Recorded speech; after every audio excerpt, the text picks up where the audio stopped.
A paz do Senhor, meus irmãos, a paz do Senhor, Marco Júnior, João Felipe, rapaz, é uma honra estar aqui com vocês, a paz do Senhor. Pai do Senhor, meus irmãos, que Deus abençoe a todos vocês em Cristo Jesus, irmão Raniel, irmão João Felipe. Grata satisfação de estarmos juntos aqui.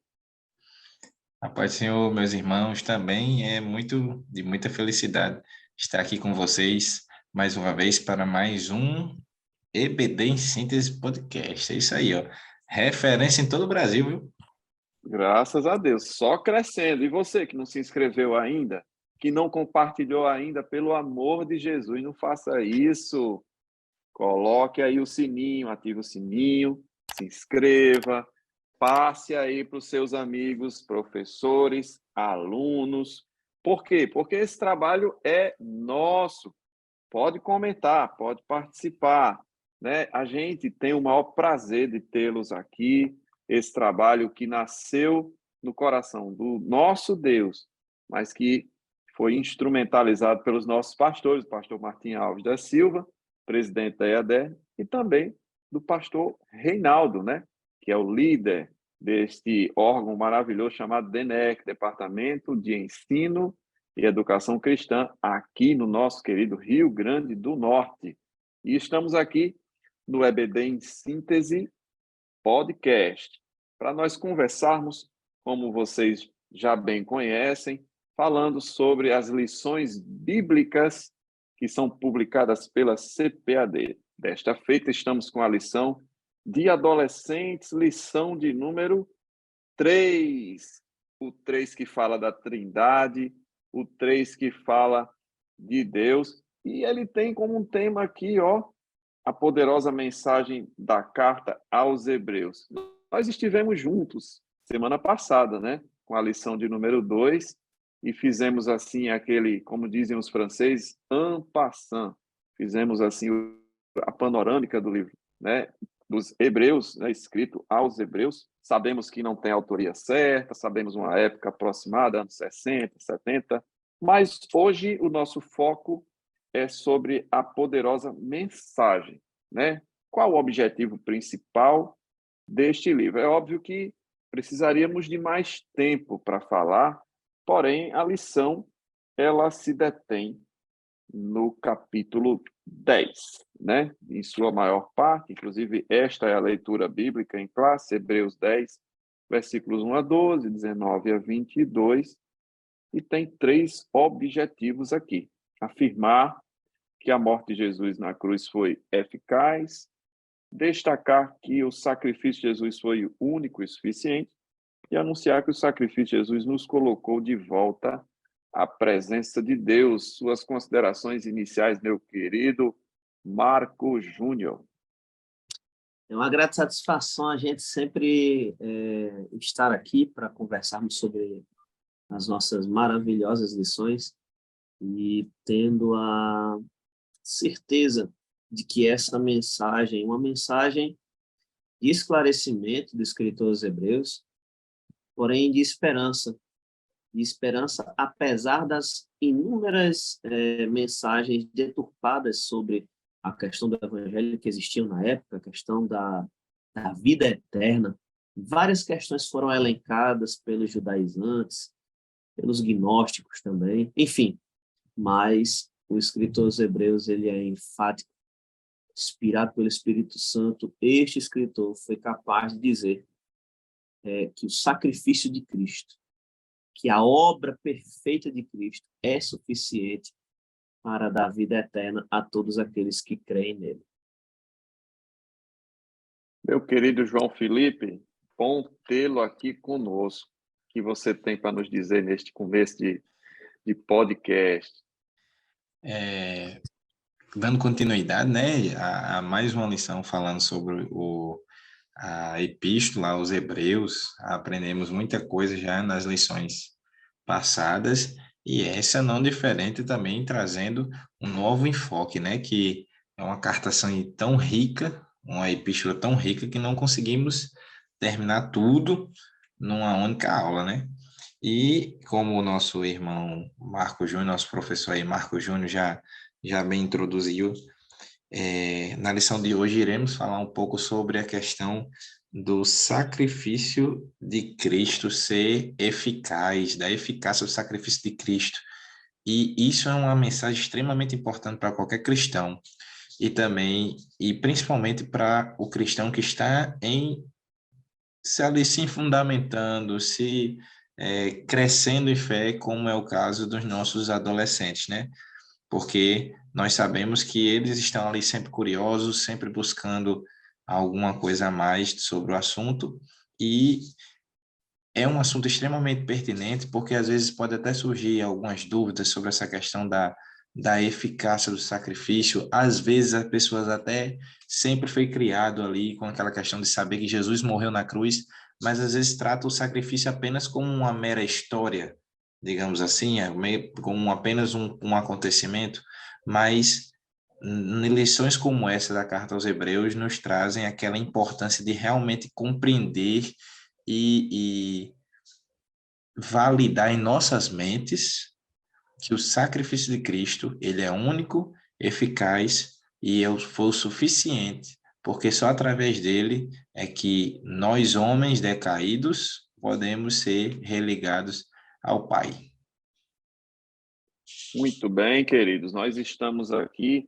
Eu vi uma coisa interessante nessa lição, queridos, que é no finalzinho do segundo tópico. Eu não vou antecipar a sequência, não. É porque eu achei interessante que ele faz um convite para quem não é crente aceitar Jesus. Será, será que todos os teus alunos aí na classe já se decidiram publicamente por Cristo? Acho que essa lição traz uma excelente oportunidade para que você faça o apelo para aquele adolescente que está só acompanhando seu pai, mas que ainda não fez uma decisão pública por Cristo, né? Não é isso, Marquinhos? Porque aí você tem pessoas que estão frequentando a EBD desde criança e talvez elas nunca tenham aceitado Jesus, né? E eu achei interessante que a lição faz essa colocação. Será que todos já aceitaram, né? É uma oportunidade. Então, fica aí uma dica. Convide seu aluno, caso ele não tenha aceitado Jesus. Não, mas eu sou filho de crente. Não, eu estou na EBD desde criança. Se ele não tomou uma decisão por Cristo, essa lição é uma excelente oportunidade para fazer esse convite, tornar essa decisão pública. Não sei se vocês sabem, mas eu aceitei Jesus na EBD, quando criança, né? Então, eu recomendo, professor, faça esse Eu convite para o também, seu viu? aluno. Você também, Marquinhos? Lembro até qual era a história. Eu fui batizado com o Espírito Santo na BD. Lembro até qual era a história, era Moisés. Tá vendo aí? A EBD, como um agente de mudança, não só no conhecimento, mas, de fato, num momento decisório. O Marquinhos foi batizado com o Espírito Santo, eu e João aceitamos a Jesus na EBD. Faça isso com o seu aluno, aproveite essa oportunidade. Não é? É importante fazer isso de forma pública e de forma oficial. Não queira que seu aluno vá levando as coisas sem que ele tome uma decisão, tá? Então, fica essa dica aí valiosa para você, professor. Queridos, eu antes de iniciar aqui com algum comentário, eu achei que essa lição ela traz também uma oportunidade de nós fazermos um pequeno glossário, né? Com algumas palavrinhas chaves que eu daria como dica pedagógica, não sei se vocês concordam comigo, mas uma dica pedagógica aí é você colocar num quadro palavras-chave que possam ser tratadas, né, possam ser explicadas. Por exemplo, a palavra eficaz. Por que o sacrifício é eficaz e não é eficiente?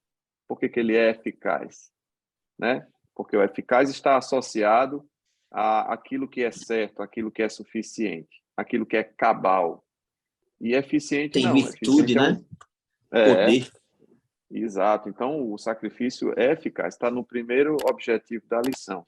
Tem outras palavrinhas aí que você pode montar o teu glossário, tá? Nessa dica pedagógica. Oblação. O que é oblação, né? Libação, que não é a mesma coisa que oblação. Morte vicária. O que é morte vicária? Que é a morte substitutiva. Hóstia, né, que é uma outra palavra que está associado ao sacrifício, né, que todo sacrifício, toda vítima oferecida a uma divindade é uma hóstia. E aí eu quero até chamar a atenção para o hino 5. Vocês perceberam que o hino 5 diz: como hóstia verdadeira. Se tem a hóstia verdadeira, que é Cristo, Tem a pode falsa. existir outras que são falsas, né? Então, se quiser Verdade. cantar o hino 5, é uma outra dica também, faz um glossário bem completo, bem legal, traz aí os significados, fala da hóstia. Para quê, gente? Porque nós estamos na EBD. O objetivo aqui é trazer conhecimento. A gente também, no nosso podcast, não tem como objetivo dar aula, porque isso aí o professor faz. Então, a gente está aqui para trazer essas dicas, né? Essas recomendações. Pois bem, posto isso, né? Colocado isso, linguagem jurídica aí de Marco Júnior, não vou invadir, não, a seara dele. Isto posto, Destarte. destarte, né? Trazendo essa exordial, vamos iniciar aqui. Não é isso, Marquinhos? Jesus, abençoe teu servo. Parece até que você está na aula de faculdade. Misericórdia, varão. Então, nós temos aqui uma lição que tem 3 tópicos, eles não estão subdivididos, se o professor perceber, ele está aí seguindo, né? Seguindo a sequência de versículos de Hebreus capítulo 10, na sequenciazinha dos versículos, e, portanto, não tem subdivisões. Não é isso, Marco Júnior? Sacrifício de Cristo é eficaz, tópico 1, Marco Júnior. É uma bênção a gente ter essa convicção. O escritor aos Hebreus, ele fala de uma maneira tão perfeita, tão maravilhosa, trazendo alguns pontos a que diz respeito à lei. E eu dei uma olhadinha aqui no primeiro versículo do capítulo 10, os irmãos que podem e estão nos assistindo, acompanhando na leitura bíblica, Hebreus capítulo 10, primeiro versículo: pois como a lei tem uma sombra, olha só que coisa maravilhosa. A lei, ela representa uma sombra e não a própria imagem. Ela é uma sombra, ela não é a própria imagem. Ou seja, não é a exata semelhança, não tem uma realidade revelada plena daquilo que realmente se quer fazer. Trazendo isso para o sacrifício de Cristo, a lei não compreende na sua totalidade aquilo que Cristo fez na cruz do Calvário. A lei dá uma diretriz, dá um guia. Eu estava dizendo para alguns amigos, meus professores, essa semana, que a lição para os adolescentes esse trimestre está muito mais teológica do que as outras. É verdade, Marquinhos, concordo com Ela você. está muito mais teológica. E a gente tem que trazer os adolescentes para aprofundá-los no entendimento do sacrifício de Cristo e todos os assuntos dessas cartas gerais, das epístolas, para que eles aprofundem-se ainda mais na fé, entendendo que a complexidade desse assunto que é a lei, a questão de Moisés até Cristo, desde o nascimento, o ministério de Jesus e o relacionamento entre Deus e o povo, como é que era orientado? Como é que era orientado, João? Pelo sacerdote. Não é verdade, João? Exatamente. E sabe, Marquinho, curiosamente, eu estava conversando hoje, um amigo meu estava me auxiliando em umas coisas lá no laboratório, e ele é judeu. E eu conversando com ele sobre alguns textos de Gênesis, e ele levou lá a Bíblia dele em hebraico, e a gente discutindo algumas coisas, e ele falou sobre João. Já presta atenção nessa palavra aqui, que quando fala que Deus conversava com Adão, Deus se fazia presente junto com Adão, ali no final, no entardecer, lá no Éden, diz que a palavra, o texto que está lá, é como se a palavra andasse pelo jardim. Não o modo como está escrito lá no original, no hebraico, não é como se Deus, mas sim a palavra dele andasse pelo jardim juntamente com Adão fazendo companhia. Então, quando a gente junta isso daí com o texto de João, que diz que o Logos, que o Verbo se fez carne, a gente percebe Cristo em desde a criação até o seu sacrifício, e isso nos mostra como é o amor de Cristo por nós. E mais ainda, ó, a gente tem muito costume, por exemplo, o judeu principalmente tem muito aquela questão da lei, né? Da lei. Ele é um judeu messiânico, só para deixar claro. Por isso que ele faz deixa bem enfatizado essas questões. Ele gosta de mostrar como a lei revela Cristo. E é por isso que eu gosto de conversar com ele, porque ele me traz bastante iluminações com os textos originais, sabe? E ele falando exatamente sobre isso, que enquanto os judeus, eles valorizam muito essa questão da lei de Moisés, acaba nem sendo a lei de Deus, é a lei de Moisés, né, no coraçãozinho deles lá, tem essa questão de que, poxa, Jesus já se revelava ali como a palavra, como a própria lei de Moisés desde o princípio. Então, a lei está nele. Ele é a lei de Deus, ele é a palavra de Deus, é nele que está isso aí. Eu digo sempre que Jesus, quando falava, gosto muito dessa palavra logos, que o logos justamente significa palavra. Jesus não falava apenas daquilo que ele achava que era. Jesus falava o que ele era. Jesus verbalizava quem ele era. Quando ele dizia, eu sou o pão da vida. Quando ele dizia, eu sou o caminho, a verdade e a vida. Quando ele dizia, eu sou a videira verdadeira. E vocês são os ramos. Quando ele dizia, eu sou a ressurreição e a vida, ele não estava falando daquilo que ele achava que era. Não eram contos na mente de um profeta para os judeus sonhador. Ele não era um profeta Marquinhos, sonhador. a gente tem aqui um paralelo entre o Antigo e o Novo Testamento, entre a Nova Aliança, que é Cristo, e a lição até fala exatamente isso daí, que você tem um local físico, um sacrifício físico de animais, tudo muito palpável, para ser a Isso. sombra do verdadeiro A sacrifício sombra. de Cristo. E aí o sacrifício deixa de ser um rito para ser a pessoa de Cristo. Exato. Não é isso? E você falava sobre o sacerdócio, né? Sobre a questão do sacerdote. Exato. Aí você estava falando sobre isso. Trazendo essa questão do sacerdócio, é muito importante a gente visualizar a figura do sacerdote e como o escritor aos Hebreus trata isso como os ritos que eram feitos anteriormente serem a sombra das coisas boas que seriam feitas no futuro. Ou seja, as coisas boas que estavam para acontecer. Jesus como o sumo sacerdote, não mais apenas como uma pessoa que ia em uma determinada data do ano para levar os pecados do povo ao conhecimento do Senhor ou pedir perdão pelos pecados do povo. Não, não era isso. Jesus, ele foi o sacrifício. Jesus, ele é o sacerdote. Jesus, ele é o intercessor. Ele continua trabalhando. Era isso que eu ia dizer, Marquinho. Ele é o sacrifício, ele é o sacerdote, ele é a lei, ele é o tabernáculo. Não tem como. E não tem como você se ver distante desse mistério aí, que é Jesus em todas as coisas, e Cristo em nós, né?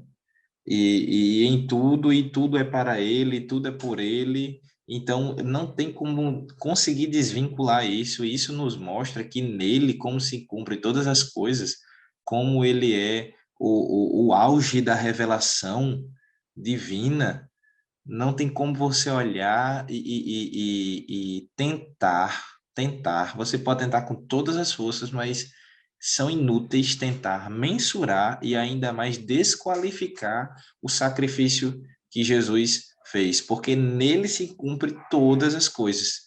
Toda, seja com isso é magnífico. Se a gente tivesse tempo aqui, a gente passava só falando sobre essas questões, porque imagina aí, ele é o sacerdote, isso é incrível, ele é o sacerdote, ele é a oferta, ele é o tabernáculo, ele não só é o sacerdote, como ele é o sumo sacerdote, ele é a oferta suficiente, única e suficiente, ele é o tabernáculo revelado ali, ele é a própria lei, então é incrível isso. Eu gosto do texto, eu acho que eu citei no finalzinho da aula passada, eu gosto de Colossenses 3:11, na parte B, que diz: Cristo é tudo em todos, Em né? todos.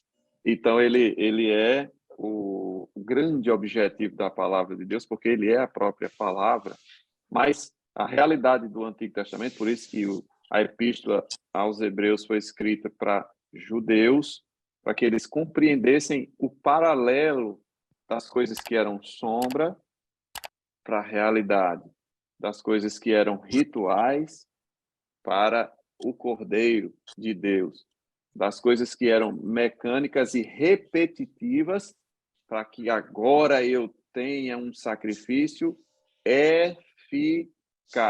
E aí vem aquela palavrinha do glossário, né? O que é eficaz?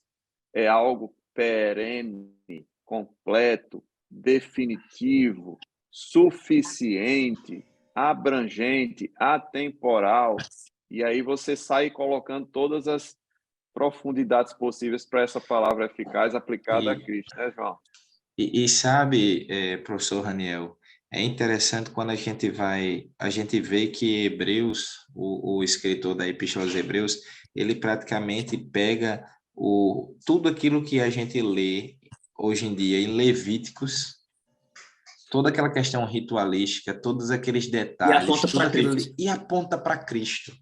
E isso é fenomenal, sabe por quê? Porque eu, conversando também com alguns amigos meus, eu sempre disse que quando a gente ia fazer a leitura anual da Bíblia, né? Quando chega ali no livro de Levíticos, dá uma pesada. Você vê muito ritual, você vê muito detalhe. Se torna uma leitura um pouco enfadonha você tá lendo ali. Mas se você pega o livro de Levíticos e você dá uma visão a ele, você dá um norte a ele, vendo a pessoa de Cristo revelada, está revelado em cada detalhe ali.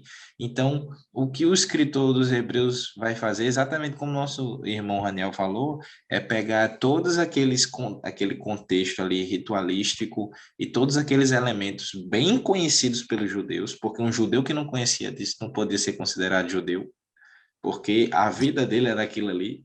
Então, ele pega tudo aquilo dali, todos aqueles objetos do ritual, todo o ritual em si, e ele diz, ó, tudo isso aponta para um único ser, uma única pessoa que é Cristo. É Cristo. Ô, João e Marcos, eu um dia, só por diversão, eu coloquei as características do sacrifício de Jesus. Não foi para a aula de hoje, não. Eu fiz isso só por diversão. E aí eu comecei a enumerar. Eu disse, não, eu vou parar por aqui. Mas eu já consegui chegar aqui em pelo menos 9 ou 10 características. Ele é voluntário, João 10:18. Ele é vicário, ou seja, substitutivo, 1 João 3:16. Ele é expiatório, Efésios 2, 4 e 5. Ele é definitivo, Hebreus 7, 27. Ele é gratuito, Romanos 3, 24. Ele é universal, Romanos 3, 24 também. Ele é perfeito, Hebreus 9, 11. Ele é atemporal, Hebreus 11, 39 e 40. 1 Timóteo 1, 16. E ele é redentor, Hebreus 9, 12 a 14. Isso foi só o que eu parei, assim, por um momento, escrevendo. E aí, meu querido Você professor, compartilha essa lista. é por Quero isso, também. é por isso que o sacrifício de Jesus é eficaz, porque ele é abrangente em todas estas esferas, né, que a gente tratou aqui.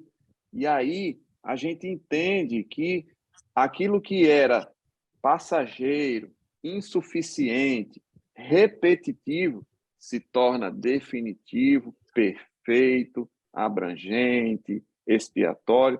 E aí sim, é importante que o aluno, professor, aluno, percebam que ele tem o sacrifício suficiente. A gente vai para o tópico 2 da lição, que diz o quê? O objetivo? Destacar que o sacrifício de Jesus foi único e suficiente. É por isso que a gente se refere a Cristo como nosso único e suficiente Salvador. Por que isso, Raniel? Porque ainda estamos no século XXI e as pessoas ainda ficam achando outros intercessores intermediários a Deus. E nós sabemos que só há Cristo Jesus, não tem outro. Então, esse segundo tópico da lição, ele se torna muito importante para nós fazermos ainda mais essa defesa de Cristo, para que não haja dúvidas e nem que a gente queira recorrer a outra pessoa, nem a Maria, nem aos apóstolos, nem aos santos, nem a Pedro, nem a São Tomé. É só Cristo e ninguém mais, não é isso, João?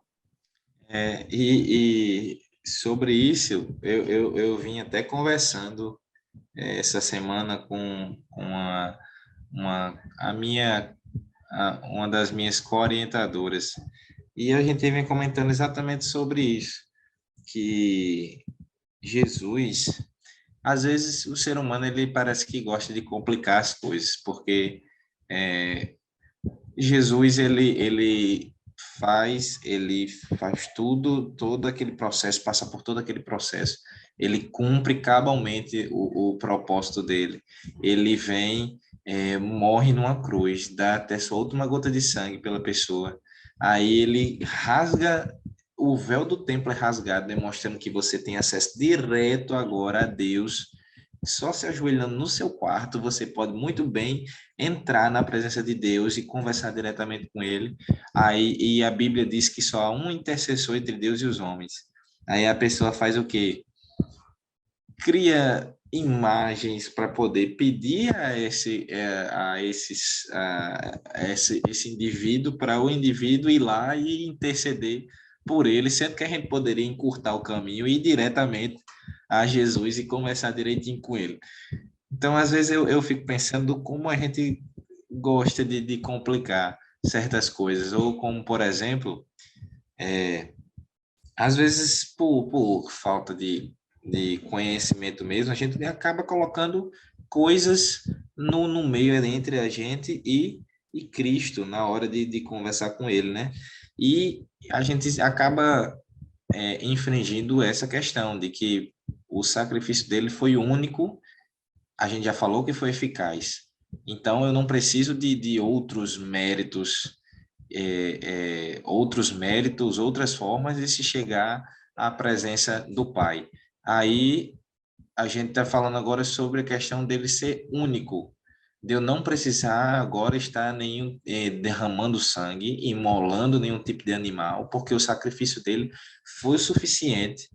E ainda assim, a gente parece que esquece um pouco disso e tende a buscar outros contextos, outras situações que acabam nos desviando daquele foco ali que é Cristo. E isso é muito comum em todo cristão, mas principalmente na fase da nossa adolescência, na fase da nossa juventude, é muito fácil que a gente acabe se desviando um pouco do foco do pensamento que é Cristo e esquecendo desses pontos, que além de eficaz, o sacrifício foi único, e às vezes a gente acaba fazendo uma coisa que se chama sacrifício de tolo, até, por falta de sabedoria, porque a gente acaba se esquecendo que já foi pago um preço, e a gente só precisa chegar de coração quebrantado à presença, e pronto, sem arrudeios, porque não tem mais véu, não tem, ele conquistou tudo isso para a gente na cruz e a gente acaba querendo fazer arrodeio, não é, Marco? É verdade, eu gostaria até de mencionar que o sacrifício de Cristo foi e continua sendo purificador. Ele é totalmente purificador. Se você ler 1 João capítulo 1, versículo 7, o escritor diz assim: Mas se andarmos na luz como ele na luz está, temos comunhão uns com os outros. E o sangue de Jesus Cristo, seu Filho, nos purifica de todo pecado. O sacrifício de Cristo foi purificador. Não é à toa que no nosso segundo tópico aqui, ele fala que Jesus, como Cordeiro de Deus, foi o único sacrifício capaz de sanar todas as riscas de pecado que existiam, ou que podem existir na vida de qualquer ser humano. Meu avô me dizia antigamente, e às vezes ele ainda diz, que Jesus é o óculos de Deus. Não é que Deus seja cego, não. Mas é porque quando Deus olha para a gente através de Jesus, ele vê a gente de um jeito diferente. Ele não vê a gente como a gente é. Ele vê a gente como Jesus quer que ele nos veja, como filhos. Não mais como filhos da ira, mas como filhos por adoção. Não mais como destituídos da sua glória, mas como aqueles que têm a possibilidade de ter a vida eterna. Eu acho muito maravilhoso, e a questão da purificação através da justificação, através da regeneração, através da santificação, que é um processo diário que nós precisamos exercer todos os dias, de glória em glória, sendo santos todos os dias, como Pedro escreveu na sua primeira epístola, sede santos como eu sou santo, assim como é santo aquele que vos chamou, sede vós também santos em toda a vossa maneira de viver. E o próprio escritor aos Hebreus diz, segui a paz com todos e a santificação, sem a qual ninguém verá o Senhor. Santificados pelo sacrifício. Nós temos a ideia da santificação através do sacrifício, pelo modo como Jesus morreu, ressuscitou e nos direcionou a Deus através do caminho do perdão dos pecados, do perdão dos nossos erros, das nossas falhas. Então, é por isso que o próprio escritor aqui, o nosso comentarista da lição, ele fala que não podemos olhar para a obra de Cristo e traduzi-la em meritocracia. Não tem como. Não há mérito em nós para que a obra se materialize nas nossas vidas. Não há mérito na minha vida. Olha, eu posso cantar bem, relativamente bem. Posso pregar relativamente bem. Posso dar aula na EBD relativamente bem. Mas essas coisas que eu faço não significam absolutamente nada, não são méritos. Eu posso ser uma pessoa boa, como um adolescente, mas eu sou uma pessoa boa, meu pai é uma pessoa boa, mas isso não é mérito nenhum. Diante da graça, qualquer mérito da gente é demérito, porque a graça é perfeita. A graça é perfeita. Não é verdade, professor Raniel? Com certeza, Marquinhos. Vocês falaram, eu fiquei escutando os dois comentários, vocês falaram duas palavrinhas que para mim são chave, que é a santidade, santificação e sacrifício. Essas duas palavras são importantes. Por que são importantes? Porque João estava falando sobre a leitura de Levítico, né? E eu me recordo que em Levítico 19:2 diz assim, fala a toda a congregação dos filhos de Israel e diz-lhes, santos sereis, porque eu, o Senhor, vosso Deus, sou santo. Então, ele nos chamou, não foi para sermos evangélicos, nem católicos, nem protestantes. Ele não chamou para estes rótulos. Você até pode ter estes rótulos, mas ele nos chamou para sermos santos. Né? Interessante que lá em Antioquia eles foram chamados cristãos e tal, mas Deus não nos chama de cristãos, apesar de termos Cristo como modelo, ele nos chama de santos, né? Então, os santos, né? A gente vê em Apocalipse, em vários livros, ele se refere a nós como santos, né? Os santos, então tem várias referências. Então, nós somos santos como Cristo, que nos proporciona isso, é santo. Então, essa é a primeira palavra-chave. E a segunda é sacrifício. Perceba que A lição faz referência ao Salmo 40, e eu também vou puxar aqui um fiozinho, um link para o Salmo 51. Ambos os salmos escritos por Davi, e ele disse uma coisa que eu achei fantástica, João, Marcos, que é o seguinte, Salmo 40, versículo 6. Sacrifício e oferta não quiseste. Como assim? Ele não falou isso durante a lei, não? Como é que ele vem agora, o salmista, dizer que ele não quis a oferta e o sacrifício? Ele está falando de quê mesmo, hein? Sacrifício e oferta não quiseste. Os meus ouvidos abriste, holocausto e expiação pelo pecado não reclamaste. E aí no Salmo 51, versículo 16 e 17, ele diz, porque não te comprases em sacrifícios, senão eu os daria. Tu não te deleitas em holocausto. Os sacrifícios para Deus são um espírito quebrantado e um coração quebrantado e contrito, não desprezarás, ó Deus. Eu enxergo que Davi, ele teve uma visão futurista da graça. E ele estava em plena lei, ele estava muito antes de Cristo, mas ele falou de forma profética a respeito de Cristo e de que o sacrifício de bois e carneiros e pombas e outros animais não era o que realmente Deus queria. Ele entendeu que a lei era uma sombra, ele entendeu que aquilo era passageiro, ele entendeu que aquilo era insuficiente e que aqueles sacrifícios precisavam se repetir. Então, nesse segundo tópico da lição, a gente tem um sacrifício único e também último, porque depois dele não houve mais sacrifício. Então, Davi, muito tempo atrás, percebeu isso. Olha que coisa inspirada por Deus, né? Ele disse, não, na verdade, o que Deus quer não são esses sacrifícios aqui que vocês estão treinando. Isso aqui é só um treino. Isso aqui é só para vocês perceberem o quanto vocês são pecadores e precisam ficar repetindo esses sacrifícios aí. Mas A diga lá, situação, Marquinhos. a situação, Raniel, do Salmo 51 é interessante.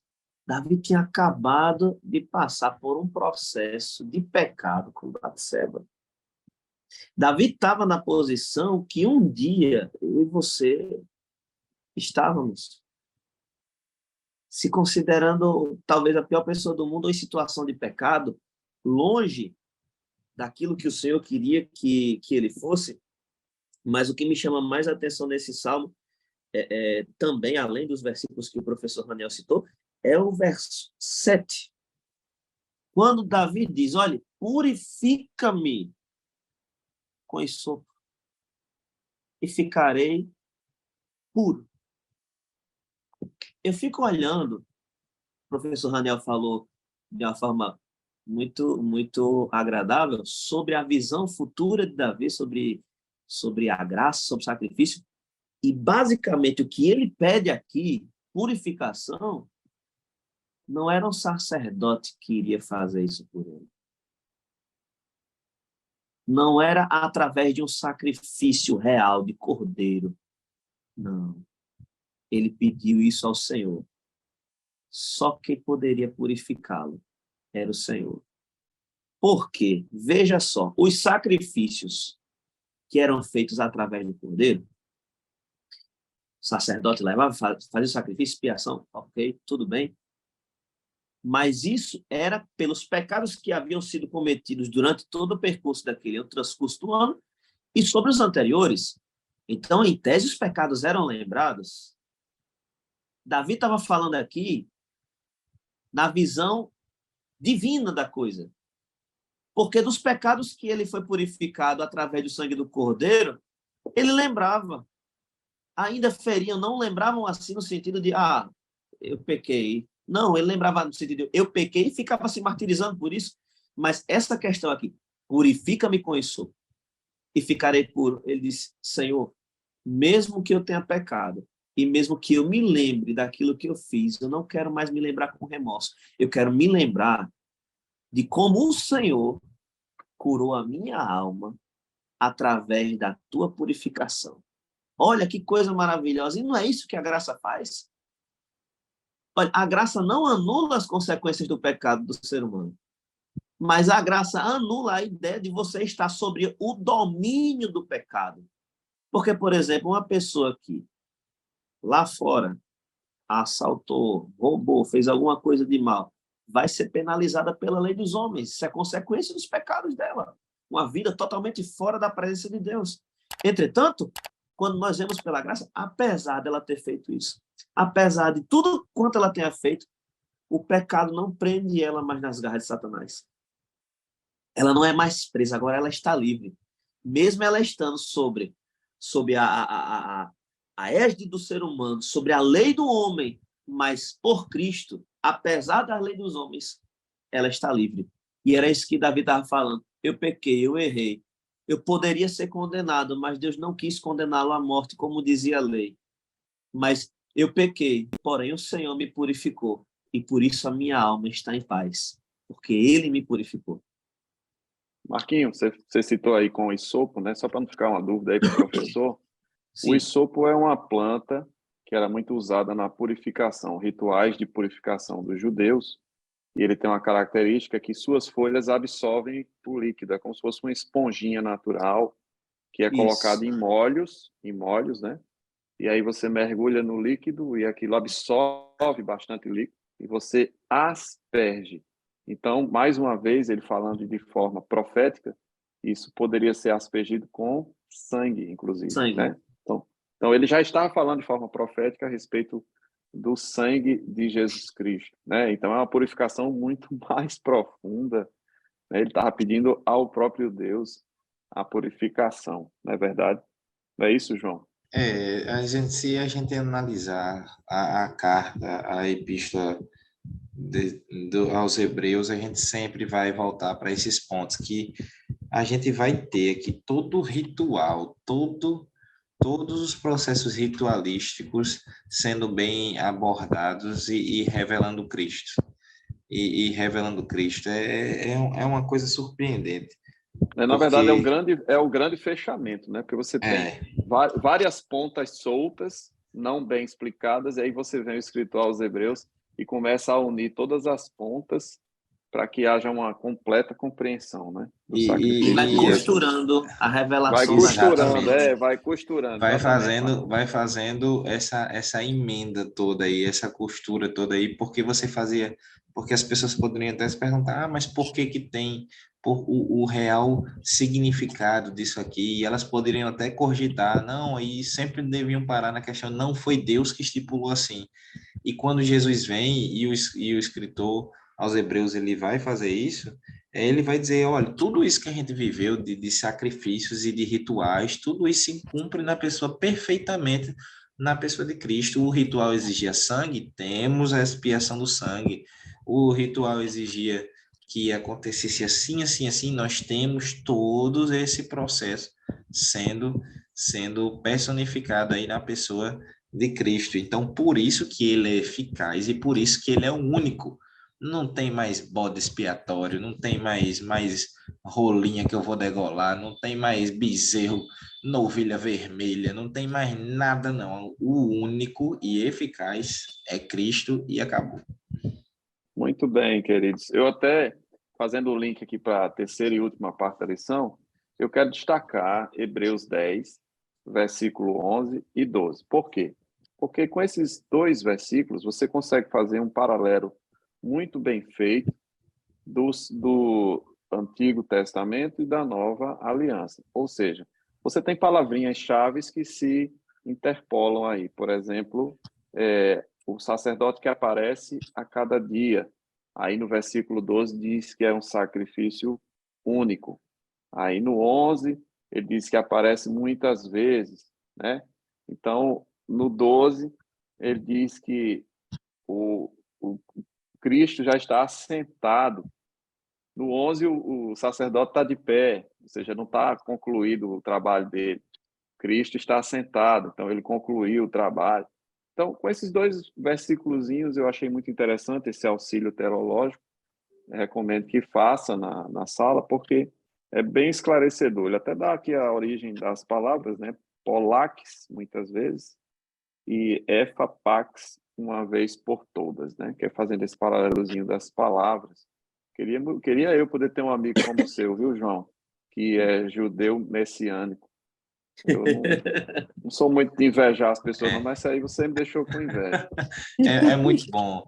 É muito bom. A gente tem a oportunidade de começar bastantes coisas assim, e combinou até de fazer um Shabat juntos, para eu ver como é que é o ritual deles lá, né? É bem interessante. E a Bíblia é parte do princípio da inesgotabilidade. Cada vez que você acha que já achou o fundo desse poço, você percebe que a sua pá era pequena demais e você precisa agora de uma retroescavadeira e mesmo assim você nunca vai conseguir chegar ao fim de todo esse conhecimento que é a palavra de Deus. Eu vi um pastor dizendo, João, que a Bíblia é como um poço grande e você, com seu conhecimento, é como um copinho bem pequenininho e você A corda joga, é você só curta, pega um pouquinho. a corda é curta e o caneco é pequeno. Exatamente, é desse jeito. Não tem para onde correr, não. Profundidade das riquezas, É, da sabedoria. e da Quem ciência conheceu de Deus. quem conheceu a mente do Senhor? Então, é bem isso, né? E a gente está aqui tentando, meu Deus, com tão pouco tempo, né? Falar sobre a Conversar um palavra. pouco. Conversar um pouquinho, né? É muito pretensioso da nossa parte, mas, enfim, a gente está aqui com essa conversa gostosa, alegre, para te ajudar, professor, no subsídio da tua aula, né? E a terceira e última parte da lição fala que o sacrifício de Cristo, além de ser único, além de ser o último, além de ser perfeito, ele nos dá novamente acesso à presença de Deus, aquilo que falamos aqui, né? Da palavra que passeava com eles, né? Eles perderam isso e essa perda, né? Ela era irreparável. Mas aí vem Jesus e nos dá acesso novamente.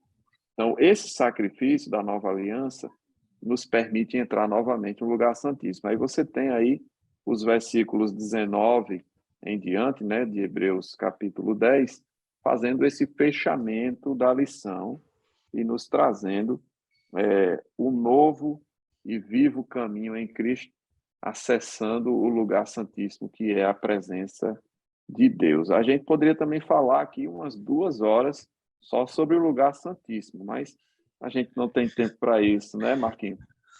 Com certeza.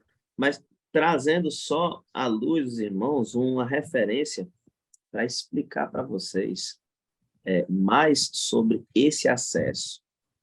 O acesso que o sacrifício de Cristo nos deu,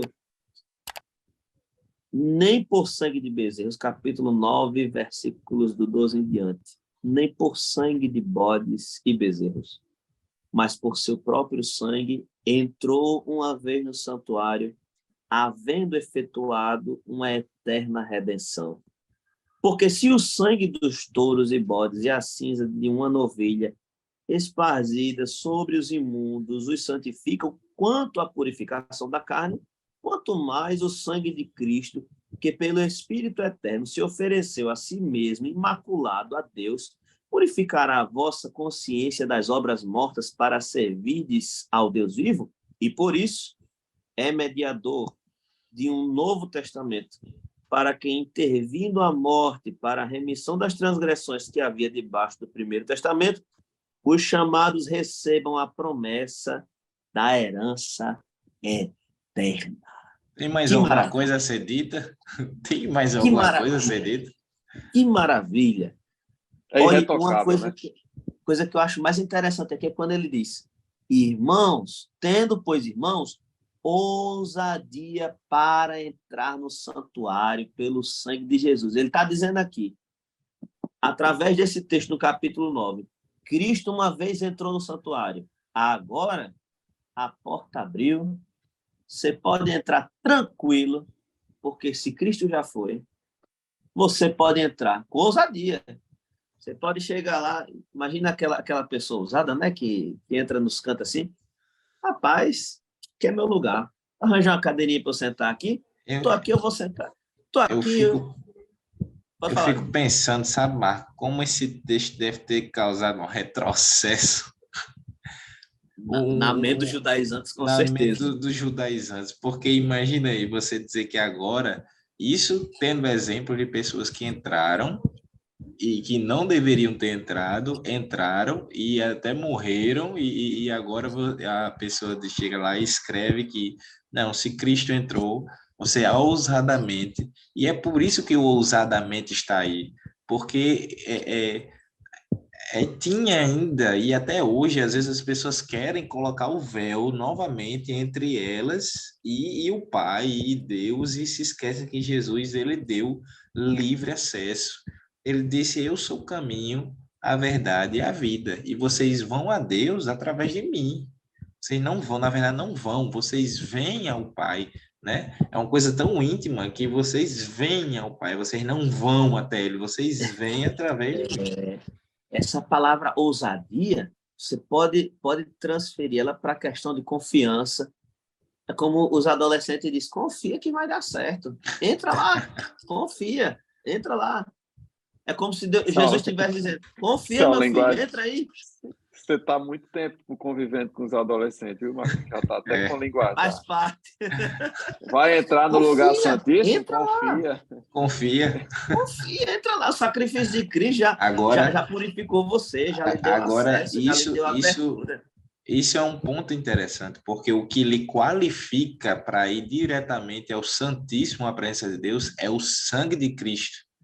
Não é qualquer outro mérito e nem é de qualquer forma. É a partir do sangue Tudo de isso Cristo. Pelo sangue de Cristo. Exatamente, da permissão pelo sangue de Cristo. Porque, então, amigo, se não for pelo sangue de Cristo, você pode entrar lá e ser fulminado. Pode ir, vai lá.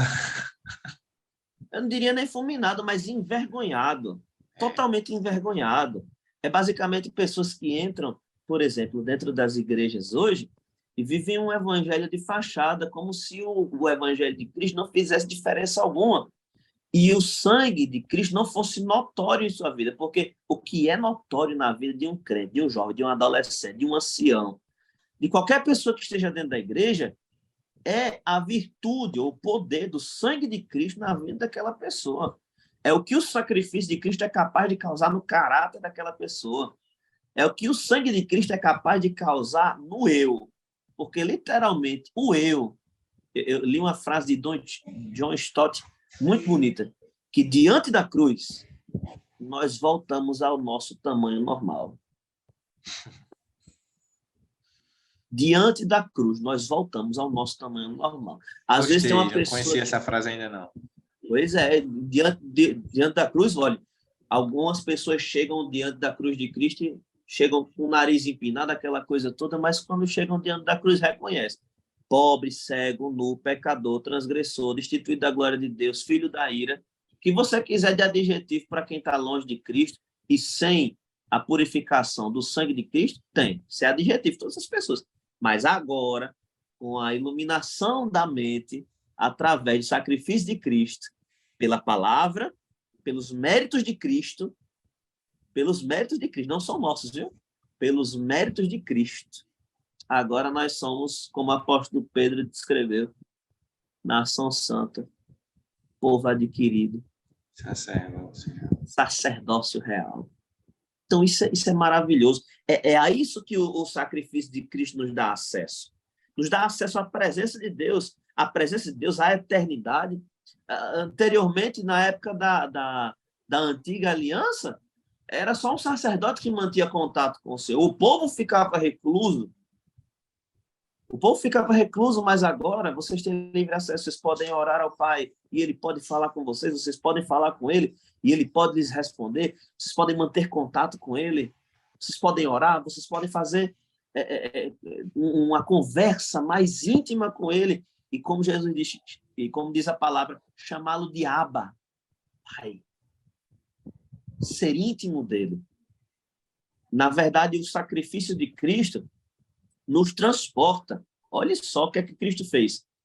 Cristo, através do sacrifício dele, nos transportou para o nível de intimidade que o próprio Cristo tem com o Pai.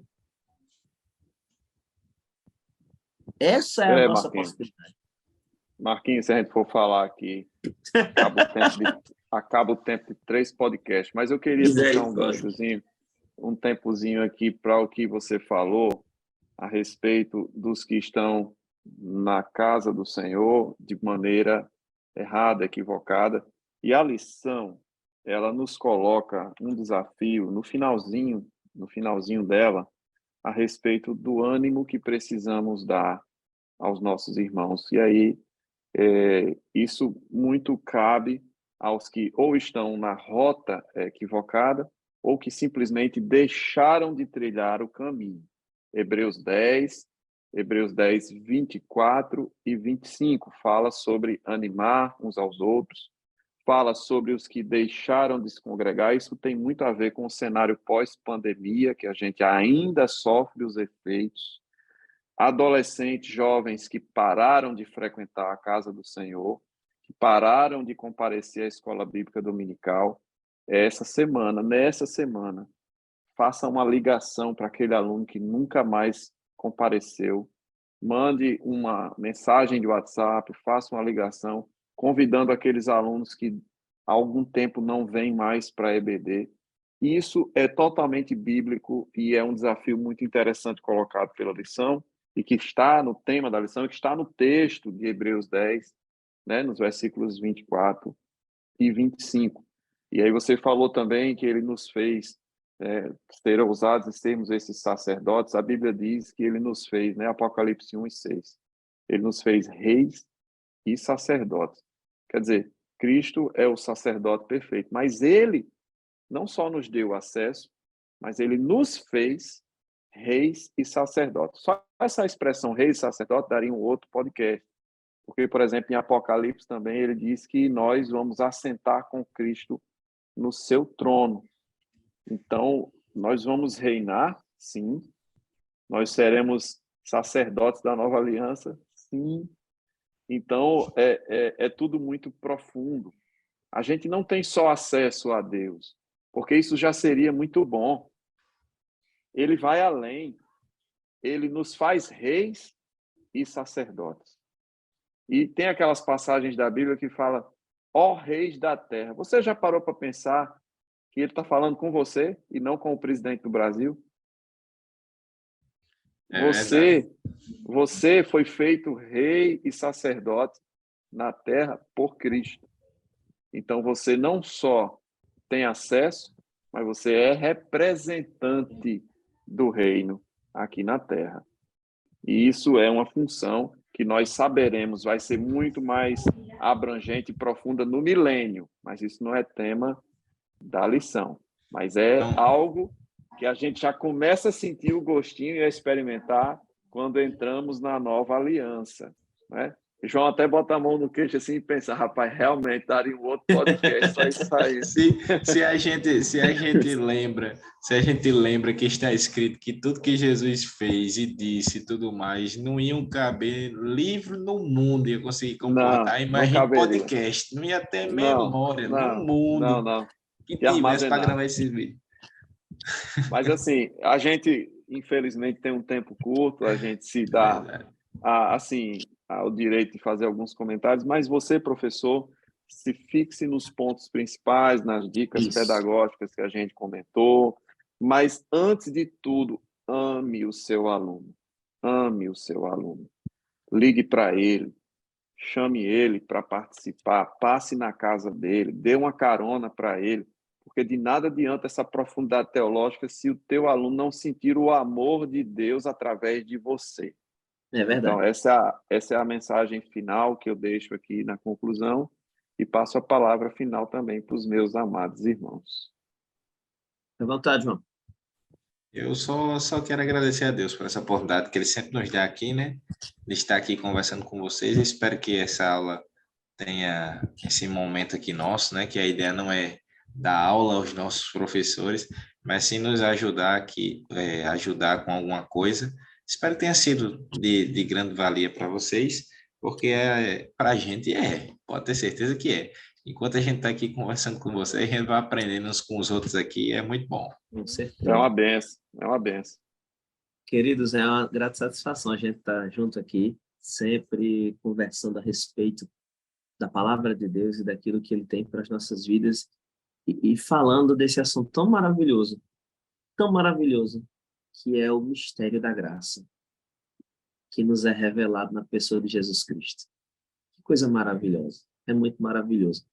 E para os adolescentes que você ensina na escola dominical, transmita esse amor, transmita essa graça através das suas palavras, através das suas ações, através do seu carinho, através do seu cuidado. Lembre-se que os adolescentes, eles ainda estão começando ainda a pensarem, a criarem as suas próprias convicções, e é nesse momento, pelo menos na igreja, que você vai gerar neles convicções através da palavra. Para isso, seja amigo do seu aluno, como disse nosso professor Raniel, tão bem dito, seja amigo do seu aluno. Eu digo sempre para os meus irmãos líderes, nós trabalhamos junto no DEJAD, um bom líder é aquele que multiplica a sua essência na vida daqueles que ele lidera. É o bom líder. Porque em qualquer lugar que você esteja, mesmo distante, mas ele mantém os princípios que norteiam a sua liderança na própria vida dele. Que seja assim na sua relação com o seu aluno. Transmita a essência que tem do céu na sua vida para aqueles que você ensina na escola dominical, para que eles vejam você como exemplo e que esse exemplo sirva para que eles se mantenham na casa do Senhor e não abandonem, como disse o escritor aos Hebreus, a casa do Senhor, como é costume de alguns. Amém. Obrigado, meus queridos e amados irmãos, por mais uma participação. Esperamos que essa aula seja uma bênção. E para vocês dois aí, eu quero deixar Apocalipse 13:8, parte B, que diz que o Cordeiro que foi morto desde a fundação do mundo. Não tem improviso, não. Mas 50 podcasts para retratar disso. Não tem improviso, não, tá? O nosso Deus planejou a nossa salvação desde a fundação do mundo. Que Deus vos abençoe em Cristo e orem por esse ministério, continuem se inscrevendo, compartilhando, que esse canal é uma bênção para a vida de todos nós. Fiquem com Deus, a paz do Senhor. Pai do Senhor.